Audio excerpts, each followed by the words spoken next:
अगर भारत से अरावली पर्वत मिट गए तो क्या उत्तर भारत रेत में दब जाएगा? क्या थार का मरुस्थल दिल्ली तक पहुंच जाएगा?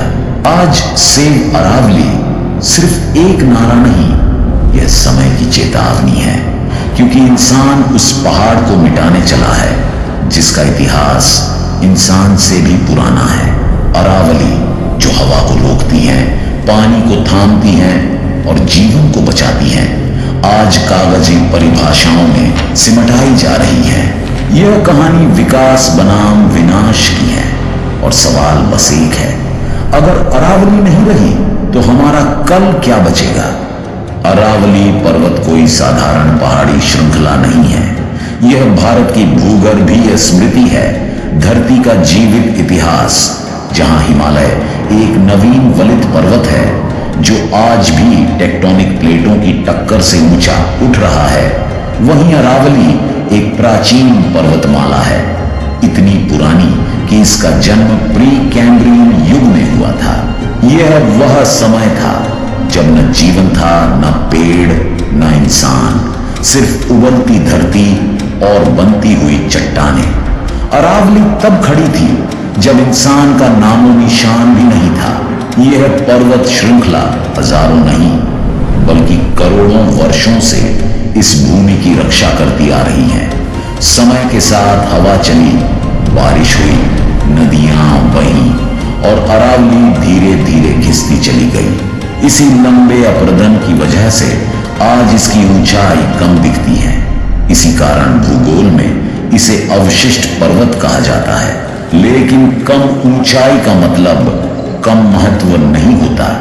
अरावली कमजोर नहीं हुई, वह बस बहुत पुरानी है। यह वह पहाड़ है जिसने रेगिस्तान को रोका, हवाओं को थामा और उत्तर भारत को सांस लेने लायक बनाया। आज अगर कोई इसे सिर्फ मीटर में नापने की कोशिश करता है तो वह अरावली नहीं बल्कि इतिहास को माप रहा है, और इतिहास कभी स्केल से नहीं नापा जाता। आज जब हम अरावली को देखते हैं तो कई लोग एक सवाल पूछते हैं, ये पहाड़ इतने छोटे क्यों हैं? इस सवाल का जवाब छिपा है समय में। अरावली नई नहीं है, यह हिमालय की तरह आज नहीं बन रही, यह करोड़ों साल पहले बन चुकी थी और तब से प्रकृति ने इस पर अपना काम किया है। हवा ने इसकी चोटियों को घिसा, बारिश ने इसकी चट्टानों को काटा, नदियां इसके शरीर से रास्ता बनाकर बहती रही। इस निरंतर प्रक्रिया को भूगोल में कहते हैं अपरदन या इरोशन। हजारों नहीं, लाखों नहीं बल्कि करोड़ों वर्षों तक चले इस अपरदन ने अरावली की ऊंचाई को धीरे धीरे कम कर दिया। जहां हिमालय आज भी उठ रहा है, वहीं अरावली बहुत पहले स्थिर हो चुकी थी। और जब कोई पर्वत स्थिर होता है तो प्रकृति उसे धीरे धीरे वापस मिट्टी में बदलने लगती है। यही कारण है कि अरावली आज एक सतत ऊंची श्रृंखला की तरह नहीं दिखती।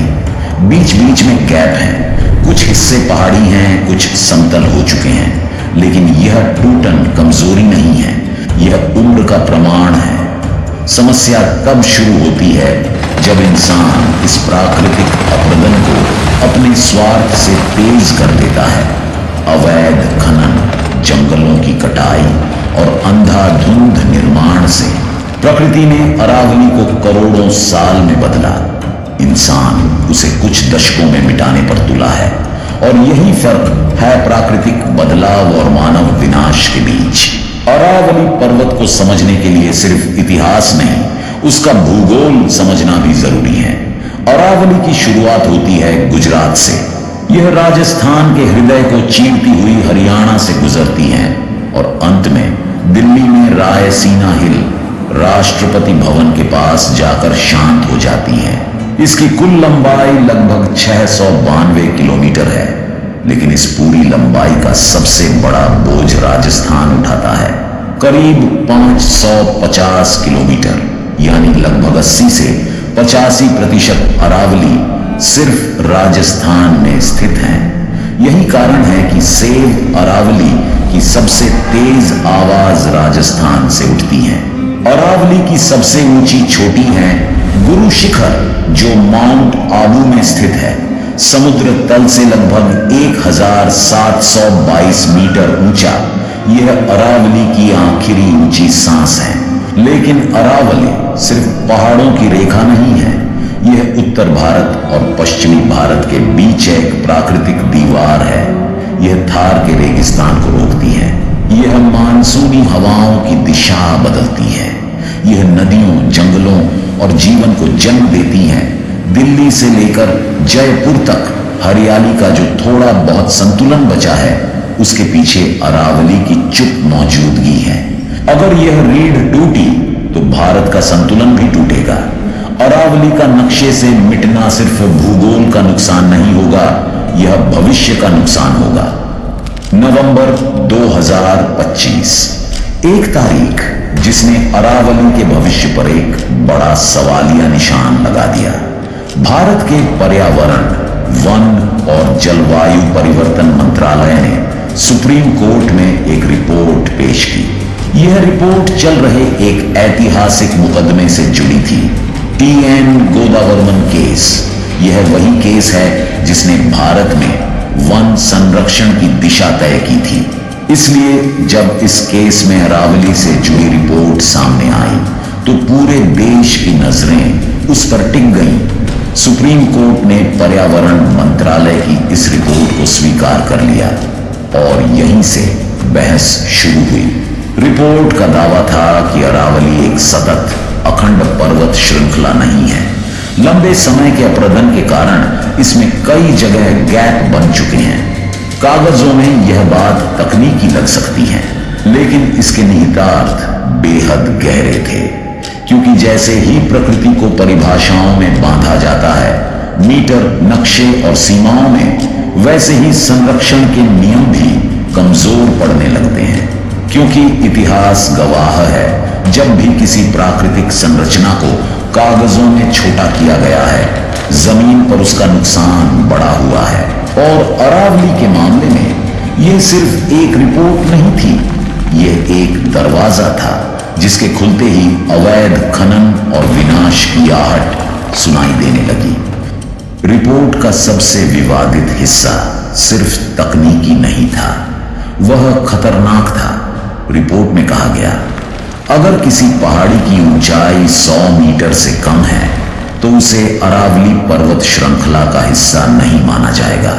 सुनने में यह एक साधारण मापदंड लगता है, लेकिन अरावली के संदर्भ में यह एक विनाशकारी रेखा थी।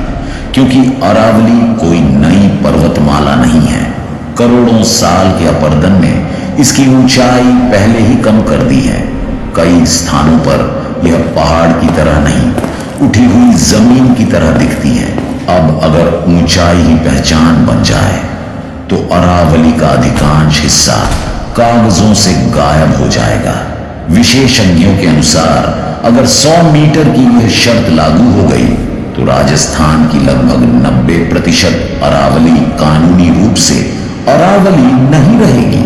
और जब कोई क्षेत्र अरावली नहीं रहेगा तो उस पर लागू वन संरक्षण अधिनियम, खनन प्रतिबंध और पर्यावरणीय नियम अपने आप कमजोर पड़ जाएंगे।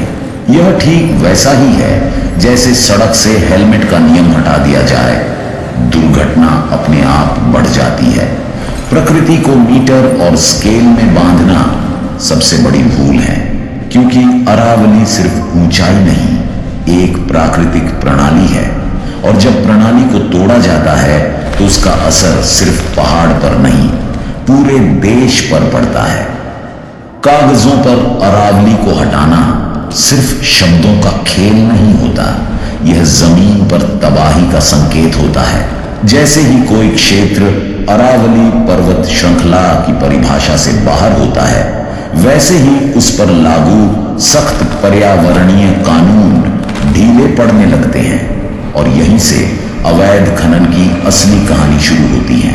खनन कंपनियां पहाड़ को पहाड़ नहीं देखती, वे उसे सिर्फ पत्थर और मुनाफा मानती हैं। जैसे ही कानूनी सुरक्षा हटती है, पहाड़ों को काटा जाने लगता है रातों रात। राजस्थान पहले ही अवैध खनन की मार झेल चुका है। अगर अरावली की पहचान कमजोर हुई तो खनन खुलेआम होगा। इसके साथ साथ जंगल साफ होंगे, सड़कें कटेंगी और निर्माण बिना रोक टोक बढ़ेगा।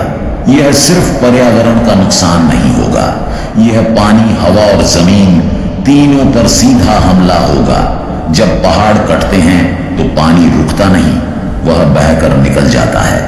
ग्राउंड वाटर रिचार्ज खत्म हो जाता है और फिर शहर कहते हैं जल संकट अचानक क्यों बढ़ गया। असल में यह अचानक नहीं होता, यह योजनाबद्ध अनदेखी का नतीजा होता है। अरावली को कागजों से हटाने का मतलब है भविष्य से सुरक्षा हटाना, और जब प्रकृति से सुरक्षा हटा दी जाती है तो आपदा आने में देर नहीं लगती। अरावली पर्वत उत्तर भारत के लिए एक अदृश्य दीवार है, एक ऐसी दीवार जो थार के रेगिस्तान को आगे बढ़ने से रोकती है। थार का मरुस्थल सिर्फ रेत नहीं है, यह चलती हुई तबाही है। हवा के साथ उड़ती रेत जहां जहां जाती है वहां जीवन को धीरे धीरे दबा देती है। आज अरावली इस रेत के सामने एक ढाल की तरह खड़ी है। यह हवाओं की गति को तोड़ती है, रेत को थामती है और उत्तर भारत को मरुस्थलीकरण से बचाती है। लेकिन अगर अरावली को काट दिया गया, अगर यह दीवार टूट गई तो थार की रेत राजस्थान में नहीं रुकेगी, वह हरियाणा की ओर बढ़ेगी, दिल्ली की हवा में घुल जाएगी और उत्तर भारत का बड़ा हिस्सा धीरे धीरे रेगिस्तान बनने लगेगा।